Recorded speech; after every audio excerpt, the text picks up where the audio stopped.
I'd like to introduce Dr. Richard Winters from our emergency medicine department. And I was glancing over his CV, and I see that he did medical school here at Mayo, but then went to UCSF for his residency and did some additional training in Texas before we managed to get him back here. And he's going to talk about articles regarding abdominal pain that will change your practice. So with that, Dr. Winters. Thank you. Hello. Wow, good looking, good looking. So I did do some training in Texas, and actually that training was as an executive coach. And so this whole last lecture of motivational interviewing, I think, for all the stuff you're going to learn here today and tomorrow, is to circle that lecture and go back and practice it. I think it's one of those tools that it really transforms lives.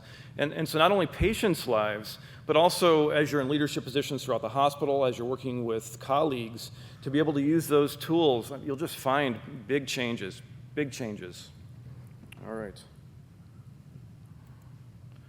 So nothing to disclose financially.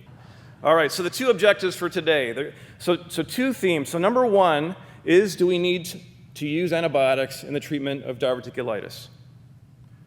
Number two is, do patients with appendicitis, do they need surgery, or can we treat them with antibiotics?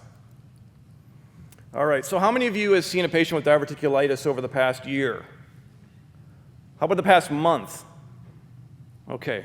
How many of you have seen someone less than 40 with diverticulitis?